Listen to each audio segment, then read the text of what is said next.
everybody, it is Haley. Welcome back to my channel. Today we are going to be doing an exciting video. We are going to be wrapping up quarter one and April. I know I'm late on the quarter one wrap up by like a month or so. I got sick in April and I just did not feel like filming for like 2 weeks.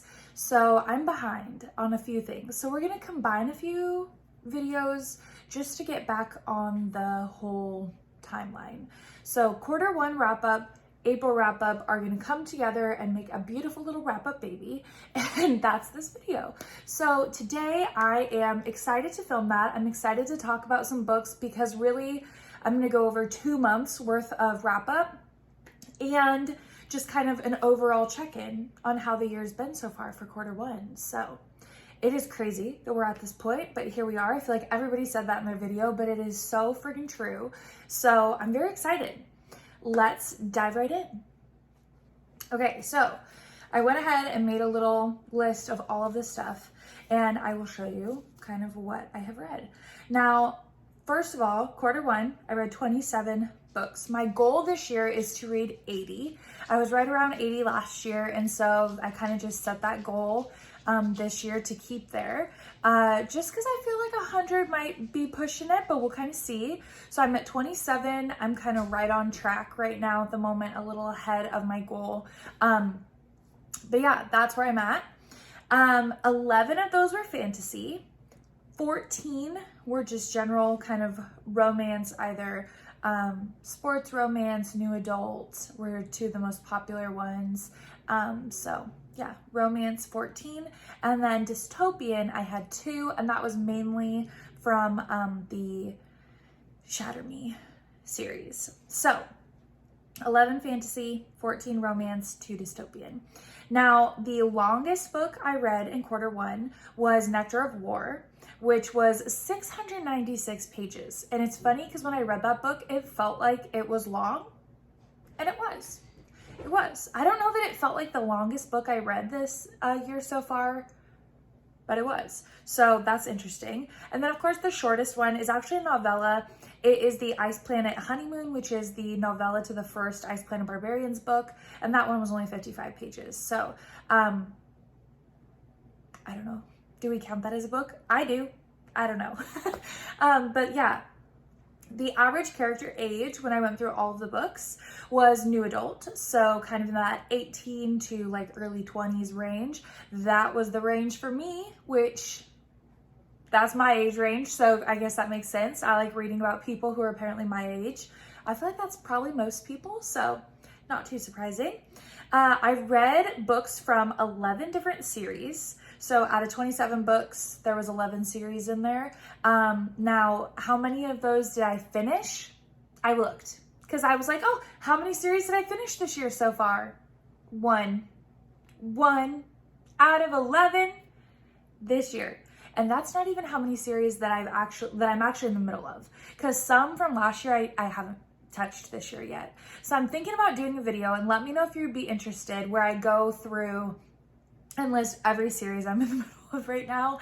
I think it will be a little embarrassing, but maybe also a little motivating. So let me know if you're interested.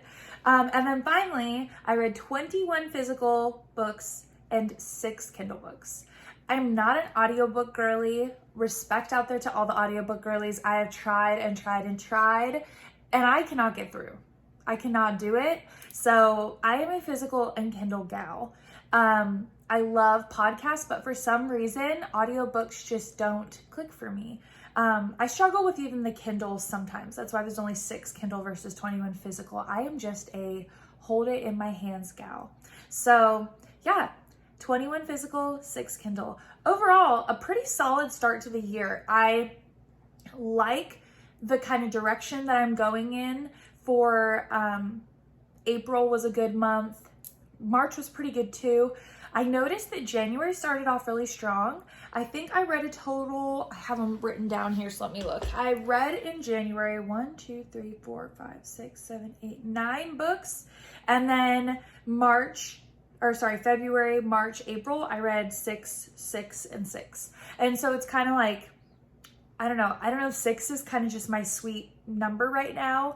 I am a teacher, so of course during the summer or during breaks, I can read a lot more. So maybe just right now in the school year, 6 is kind of the magic number. I'm not sure. I also did read some longer books. I read several 600-page books, several 500, several 400. So I haven't been reading a lot of short books. So I think that also impacts the number a little bit. Of course, because the length does matter, how long it takes. So yeah, that's a little Q1 wrap up. Now we're going to dive into my March kind of wrap up, and then we'll move to April. So yeah, let's dive. Okay, so let's jump into March. I'm very excited because March, like I said, there were 6 books that I read in March, and there was kind of a wide variety. It was a good month.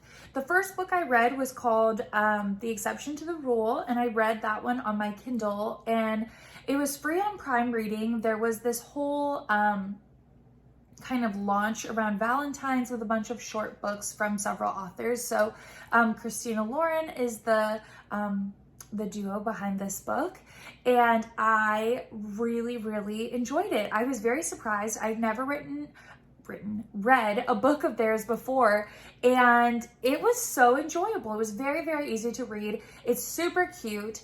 Basically, there is this guy, C, who sends an email to someone who he thinks is a professor. He gets the email wrong, and basically he sends it to T, this girl at his college, and the email gets mixed up. He types it wrong, and so it's on Valentine's Day, and it starts over this issue with like his paper that he has to submit, but then of course T is like, hey, like I don't think you sent this to the right person, and basically it becomes this yearly thing where every Valentine's Day they message each other just for the Valentine's Day, and then a year goes by and they don't talk. And they have this kind of rule of like anonymity to their relationship where they don't let each other know anything that would give away who they are. And so there's this kind of interesting relationship that builds, and it goes over the course of years. And so you kind of grow with them as they form a friendship, relationship, and things build until eventually, they may meet in person, and then kind of what happens from there. So it's definitely a cute, easy, fun read. I really enjoyed it. I think I would give it like, I think I gave it like a 3.5 stars. It was very enjoyable for what it is. Like, of course it is short. You're reading just one day a year. I've heard of other books like that as well. And so since it's such short snippets, and it is such a short book in general, it's definitely like there could be more there. The ending felt a little rushed. Obviously, I'm sure they were trying to keep it short. And so things kind of got wrapped up rather quickly. It definitely could have been drawn out over the course of a larger novel though, and I think it would have been even better, but I really enjoyed it. So that was book 1. Then I read Bride by Ali Hazelwood, and I really enjoyed this book. This is basically an Omegaverse novel about a girl who is named Misery, and she is not just a girl, she is a vampire, and basically the vampires and the wares and the humans, they do not get along. And so there's like basically 3 kind of separate worlds in this Omegaverse world, and essentially there's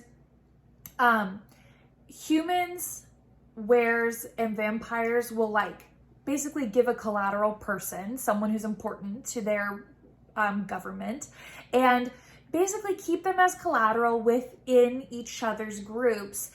So it kind of prevents a war from starting or fights from breaking out. And so Misery, our main character, she has been traded as collateral once before, and then now comes the time where she's going to be traded as collateral to marry the alpha of the were kind of pack, clan, group, however you want to look at it. And so she ends up marrying the alpha, and it is like that kind of marriage, I wouldn't even say of convenience, let's call it a marriage of necessity. You know, like nothing is really convenient for anybody about this. It's just a necessity because people don't want to go to war and die. So there's that.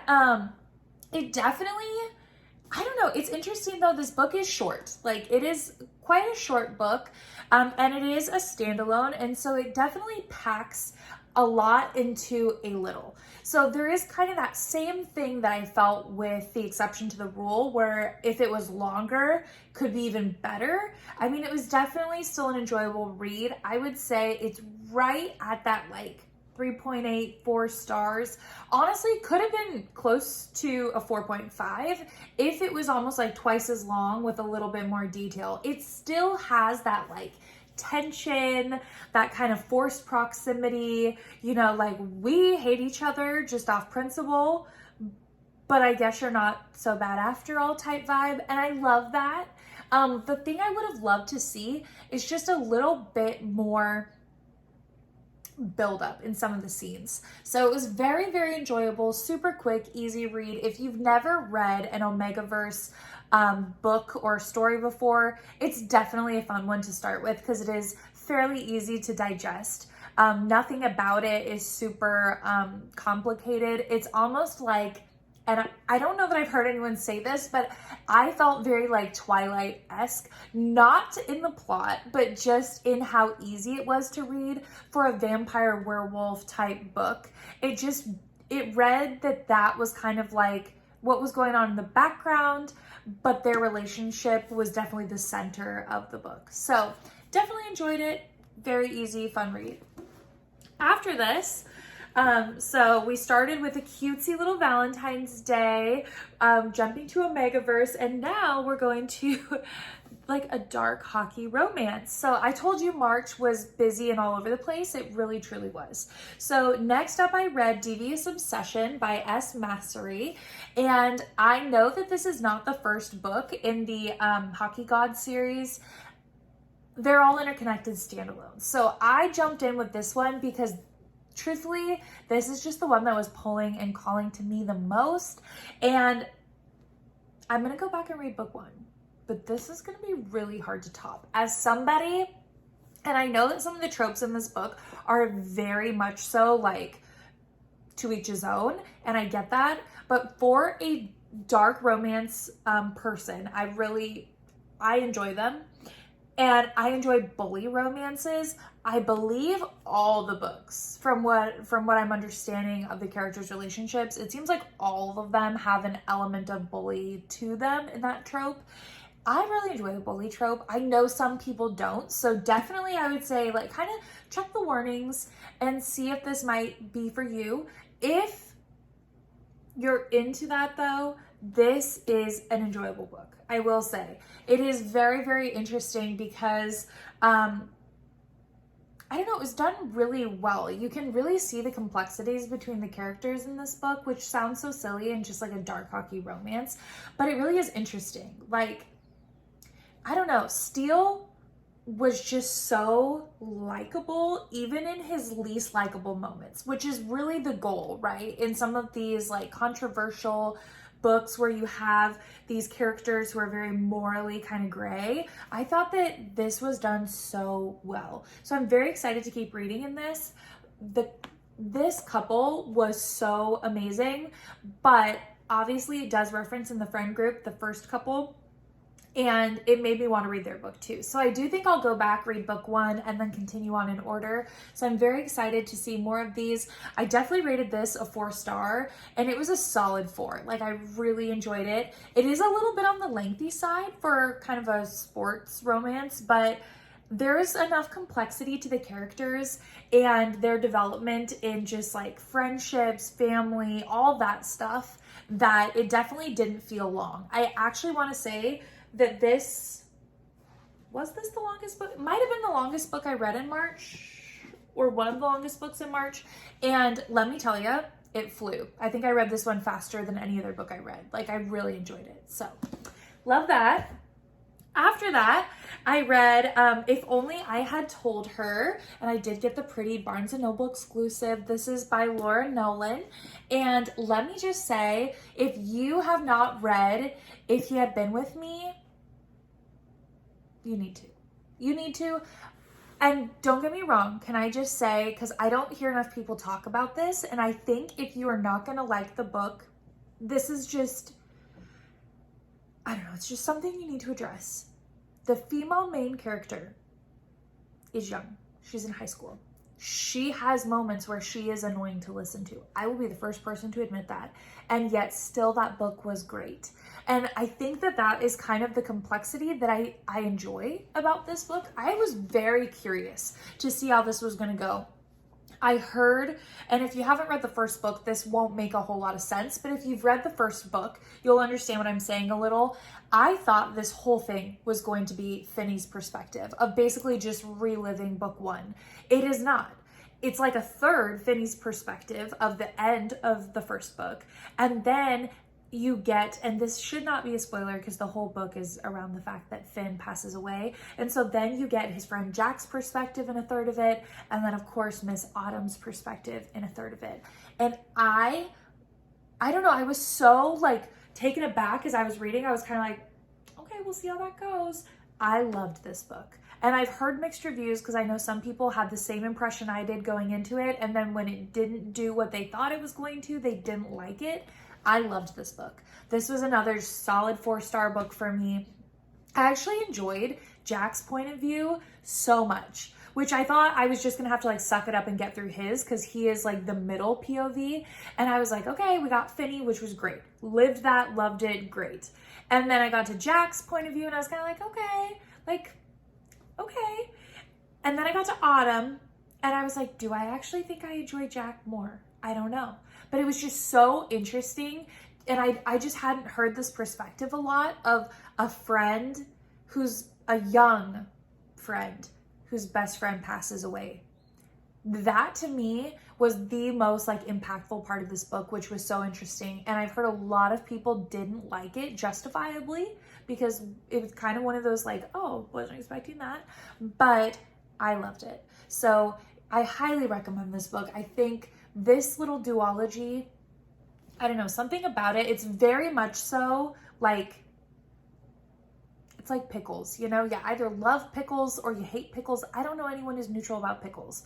That's how this book series is. It sounds silly, but like, I like pickles and, you know, I liked it. So there you go.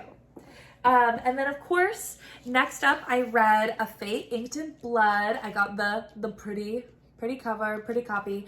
And I thought this book was so interesting. This is by Danielle L. Jensen. And if you follow me on my Bookstagram, I posted a real cute little picture of this and I had to talk about it. Like, this book was so fun. It is deeply rooted in like a Norse mythology type storyline. You've got this kind of FMC Freya, who is basically married to this awful Jarl, which is like, in that setting, they're almost kind of like a king. And so you've got, or like a lord, and he sucks, right? So she's married to him. She has these powers that are secret. They are hidden. Nobody knows about them.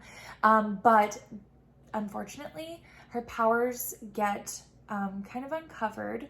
I don't want to give away too much, but basically there is this man who finds out about her powers, and his son, Bjorn, you can figure out how all this goes down. I'm not giving any spoilers here, but he and her kind of get stuck together. And she has to basically kind of figure out what her new life looks like now that people know about her powers and they're aware of what she's capable of. She is capable of so much. And I like the dynamic between her and Bjorn and even the other characters. Like, she is one of those FMCs where you can tell she has the power to do so much, but because this is book one, they're not going to just have her go from being like this quiet little village girl to this amazing badass by the end of book one. It's not a super long book, and I like that Danielle did not have that happen.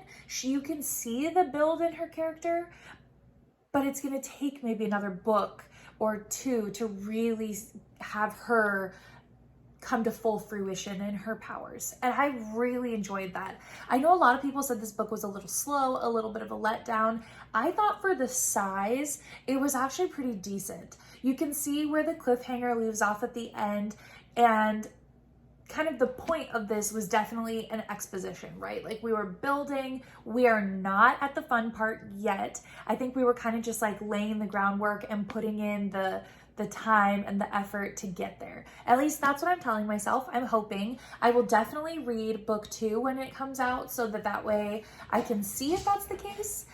It's definitely also possible that that's not what happens, but I can see where this is going and I liked it. So this was an easy 4-star read.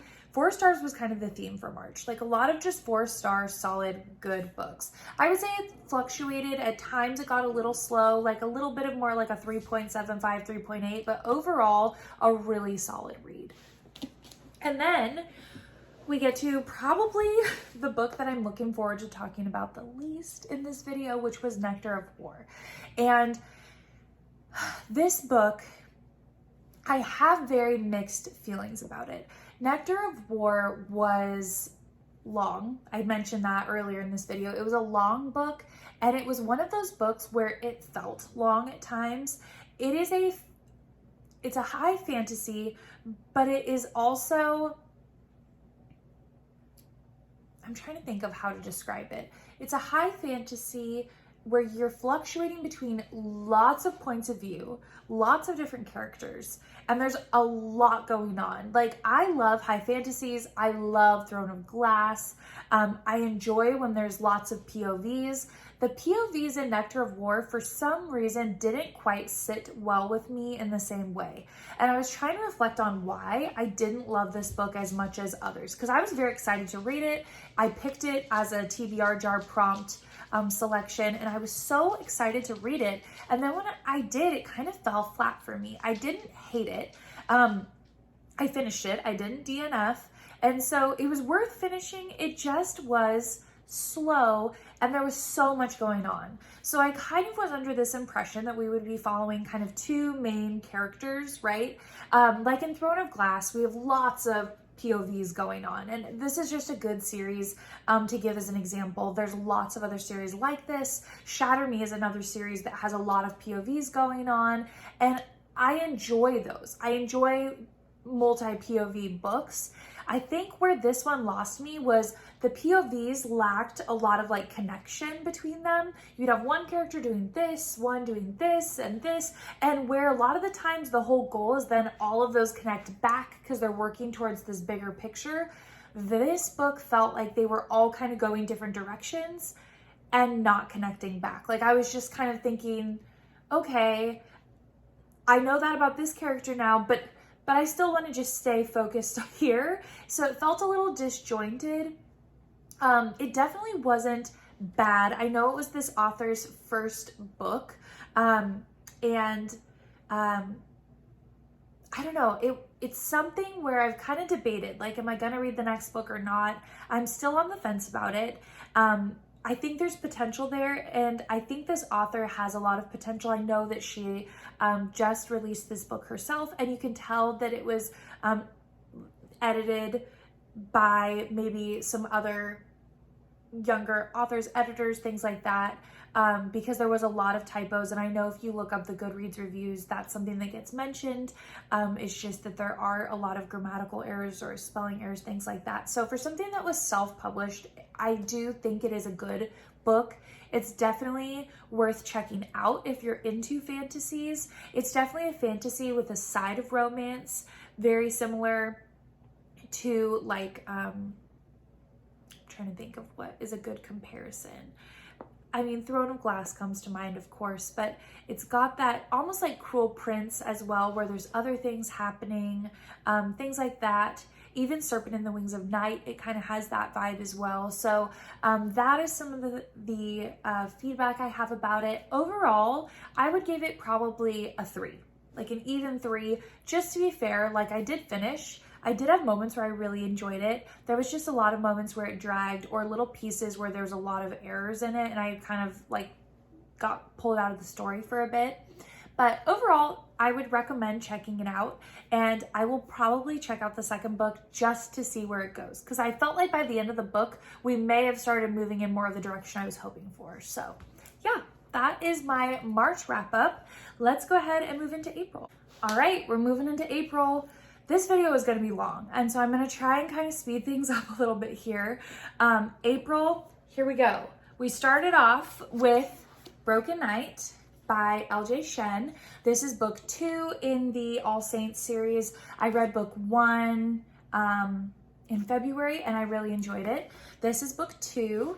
It follows just more friends in this school, not even friends, but just like characters in the school. It's very like new adult, and basically this follows Knight Cole, and he is one of the football players. All right, let's jump into April. We're gonna move, I'm gonna try and keep moving quick because I know this is gonna be a long video. I'm fitting like 3 into 1 here, and I'm sorry to be rushing, but we're gonna keep going. So, started off April with the first book being Broken Night by LJ Shen. This is part of the All Saints series, which I started earlier this year. I really enjoyed this one. It was so interesting because in this one, this is Knight and Luna. Luna is mute. And that is something I did not glean in the first book. Like, I didn't fully understand. I just thought she was shy and like didn't really talk. I did not understand that she was selectively mute. And so this was such an interesting book. Reading, obviously you get her perspective, you get Knight's perspective, but it's just this very interesting book where you've got different perspectives and one of them is mute, but you get this relationship that is so interesting. And then I thought about it, and I've read Credence by Penelope Douglas, and that is another one where there is a mute character in there, and I realized I really enjoy mute characters, which is so weird. But I liked that book and I liked that aspect, and same thing in this one. So this is so interesting. I don't know why, it just dawned on me as I was reading this one, like, wow, these types of characters, I wouldn't suspect that I like them so much, but I find that I do. It's very interesting. And this is a new adult. I wouldn't say that it's on the dark side, but definitely the characters in here have very kind of, like that morally gray line is what they're walking a lot of the time. They have kind of a intense relationship usually in the books, at least these first 2 they definitely did, and I believe the third one does as well. You can kind of see the characters all building their relationships throughout the books, which I really liked. We get the couple from the first book and we get a little bit of the couple that's coming up in the third book, so I really like this series. I fly through these, the first one and the second one. I think I read them each within like 24 hours of starting, and so they're very fast, easy, quick books. I also am finding I really like LJ Shen's writing style, so this was a fun one. I think I gave this like 3.8 or 4 stars. It was just quick, easy, enjoyable, and I found myself really appreciating the uniqueness of the character dynamic in this one. After that, I read Kid by Jessie Hall, and I am so conflicted. Again, this is probably my most conflicting book of April. I wanted to devour and eat and love this book. I wanted to breathe this book. I wanted to look like this when I was done with this book because I had such high hopes. I read Hawk, and I loved Hawk. If you have not read Hawk by Jessie Hall, it is kind of the precursor book to this in a way. The characters in Hawk, you get introduced to Kid in there, and it's definitely a book I would recommend reading first. I read Kid because I loved Hawk, and I loved his character. I enjoyed Nicole's character. I enjoyed their dynamic, and they are in this book a ton. They are not just like a little cameo. They are in this book all the time, and I loved that. But this one just didn't quite live up to it. While Hawk was like a solid 4.5 stars. Like, I thoroughly enjoyed Hawk. I would say this was like a 3, you know? It was a 3. It was long, and I didn't love Kid and Joanna's characters. Really, Joanna, which kind of hurts to say because she's Nicole's sister, if you don't know that. It doesn't give me spoilers by knowing that, but Kid, I liked him, and I knew I was gonna like him. I like the idea of this book. For some reason, Joanna's character just really, I didn't mesh with her well. I wanted to like her more than I did. And so that just kind of let me down during the book. I enjoyed Kid. I enjoyed the plot. I enjoyed kind of all the little twists and turns and things. I felt that the ending was a little predictable, but it was enjoyable overall. I would say the main thing that knocked this down was I didn't love the characters as much. Hawk was so character driven for me, specifically on Hawk, that I loved it. And it was an easy thing to love. I had to work to like this one, so it just fell a little flat. It's definitely a good book. If you've read Hawk, I absolutely think you should read it. And I know a lot of people read Kid and liked it more, so it's just, you know, potato, potato. You like what you like. I loved Hawk. I liked Kid, if that makes any sense. I know there's people where it's the exact opposite. So definitely one worth checking out. Just a little disappointing because I wanted to like it more than I did. Next up though was the opposite. I thought I was just gonna have to stomach this book, and I loved it. Somebody commented on one of my videos a month ago, I think, that they read this and loved it, and I was like, okay. I'm not gonna lie, I was hesitant because it's a YA romantasy, and some of those just read young to me where I get kind of bored or it feels a little on the like immature side. This was not the case here. This is 1,000 Heartbeats by Kiera Cass, and I loved this book. This book was amazing. And for a YA book, it did not read young. Like, the characters are young in this book. Everything is YA. It stands true. But I loved them. Annika and Lennox, I loved them. I really enjoyed the whole, like, Annika, basically, as a little kind of non-spoiler intro to this. She lives in a kingdom, and they kind of are the ruling kingdom over all of the minor areas, right? Like, they are kind of the big cheese of this world. And Lennox is basically in this kind of abandoned, outlaw, forgotten kingdom. And they believe that the people there used to live in her current kingdom, and their land was stolen. Basically, their regency was stolen, they were cast off, and her people basically just took over super violently and erased them. She comes from a place where they believe that they won fair and square and were selected to rule. And so then she and him meet, and he hates her, right? Because he believes she stole the kingdom. She hates him because she thinks you're just trying to steal my kingdom because you're jealous, not because it's actually yours. And so you have to kind of go through this journey where they each find out the truth. And they kind of end up working together. They both kind of end up seeing each other as not really the enemy, but two people who have both been fed lies on both sides. And you really do figure out this complicated kind of web of the politics of this world, while also getting that kind of romantasy aspect as well. It is a very enjoyable book and very easy to read. Again, nothing in this is complicated or difficult. It's just a feel-good, happy YA romance, and I really enjoyed it. It was a very solid 4 stars, even like a 4.25. Like, I really enjoyed this one. Next up, I read another one that I really enjoyed. This was a good fantasy little bout right here for me.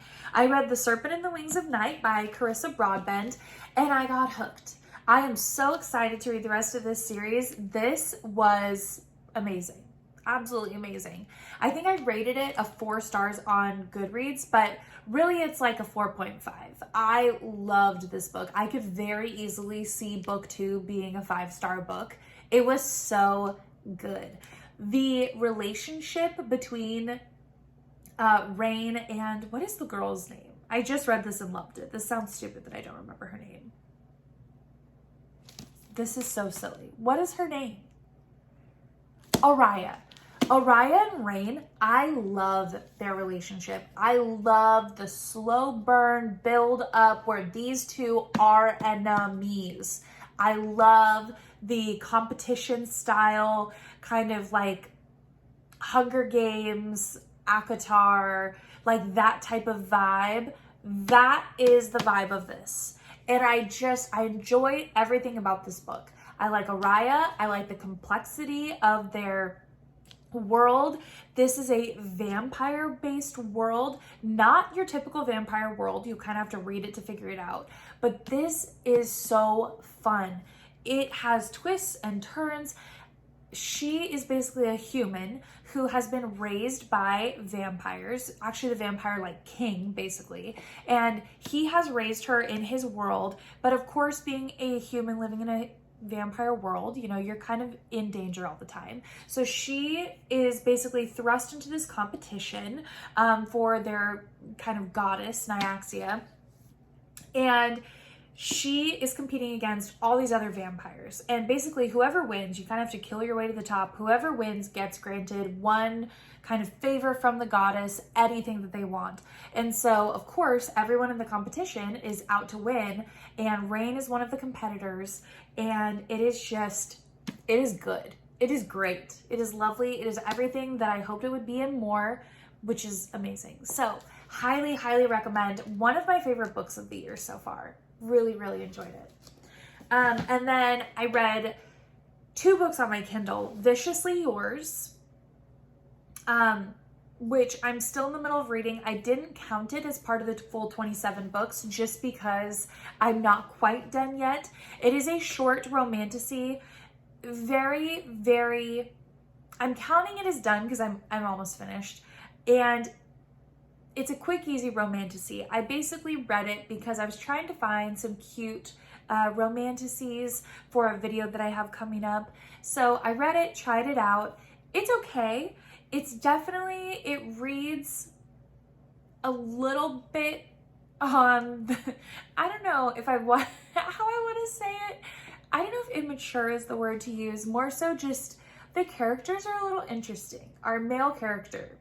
It goes from being like this kind of cute idea of this girl who lives in the human world, basically is kind of bonded or paired with this Fae prince from one of the Fae realms, and basically he writes to her every year kind of on her birthday, and they build this relationship, but he knows that they're bonded together, she doesn't, and so he basically becomes like obsessed with her. Over the course of writing on her, he spies on her, all of these things, and then he comes and collects her when she's old enough to come to the realm and he's old enough to go get her. And so it's their relationship. It's just so interesting because you have this human girl who's like, I'm being spied on by this Fae guy, right? Who doesn't really tell me much about him. I just know he's basically obsessed with me, and that's that. And then you get this Fae prince who's like, lives, breathes, loves her because he knows he's going to marry her someday. And so you just have these 2 characters who for most of the book, that is their relationship with each other. One person feeling one extreme and one person kind of feeling the opposite. And so, I don't know, it's just a very interesting book. Very quick, very easy. The prince also, he's got kind of a steamy vocabulary selection for what it is. So it's just kind of interesting. Very much so just a fun, entertaining read and easy, just kind of 3-star read. And then the next book I read was That One Night, which is by Emily Raffin. That is a kind of like a prequel. I think it's technically a novella, but it's like the start to a hockey romance series. And let me just say, it was, again, kind of like Viciously Yours, short, sweet, to the point, enjoyable. It is a contemporary hockey romance, so a little bit different topic, but basically you have this girl who was kind of down on her luck romantically, and then this hockey player who is on this NHL team, and they meet at a bar while she is visiting for her brother's wedding, and he is supposed to be meeting his sister, and they basically have this one-night stand. And it's kind of the, I guess, kind of precursor book to the stories, the first story in the series. I don't know if I'm going to continue on with it. I'm kind of finding that hockey romances for me are so hit or miss. I really have to like them, or they just kind of are neutral for me. And if something's neutral, it's like enjoyable, but do I want to keep reliving that? I don't know.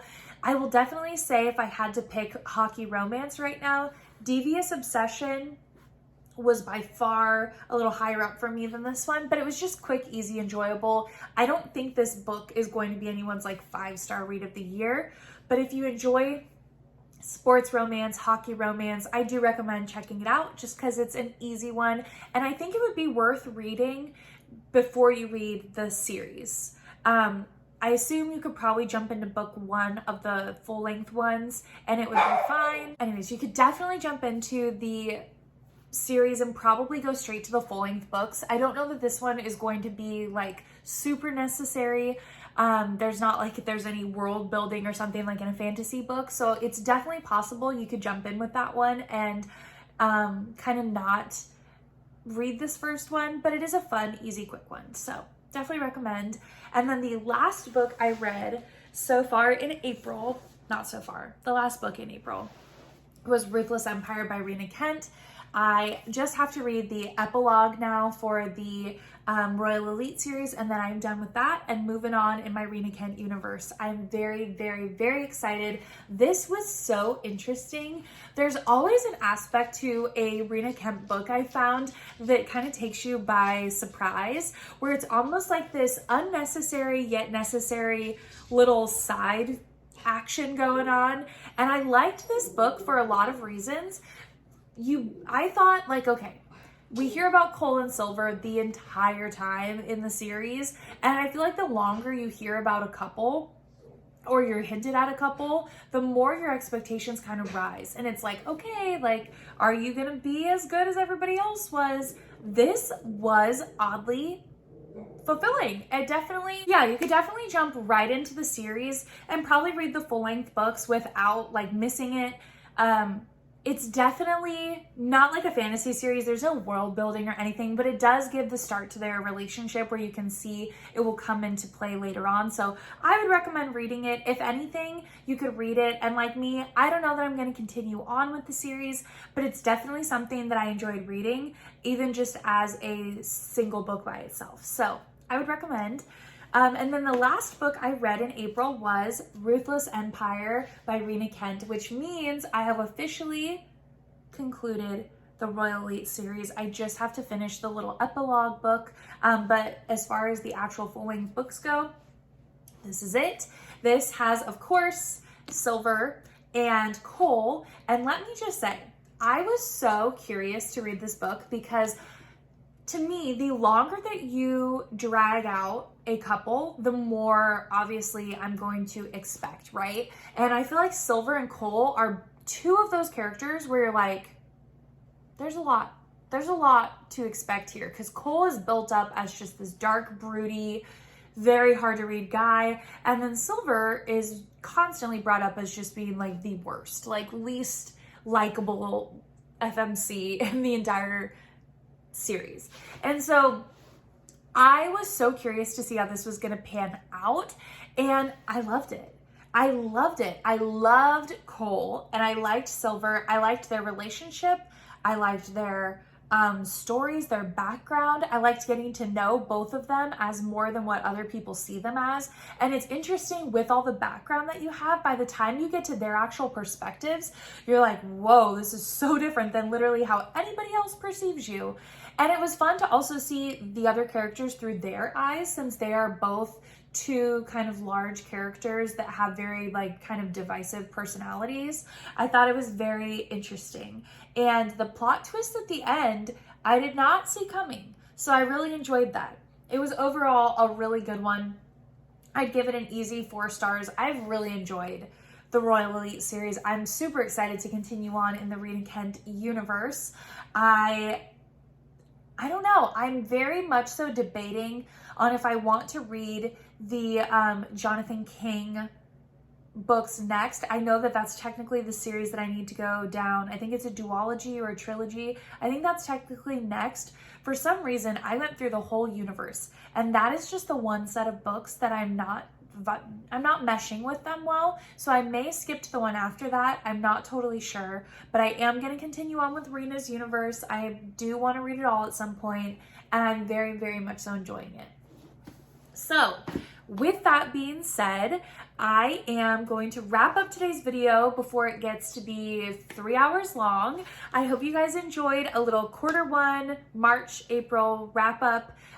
Stay tuned. I will be also posting my May TBR sooner rather than later and kind of catching up. So thank you for bearing with me while I was sick and not feeling well. I am excited to be back and to have some more videos out. I've got some fun ideas for the next month or so, and it'll be fun to share this with you guys. So feel free to hit the like button if you enjoyed this, subscribe if you haven't already, and I will see you guys in the next one.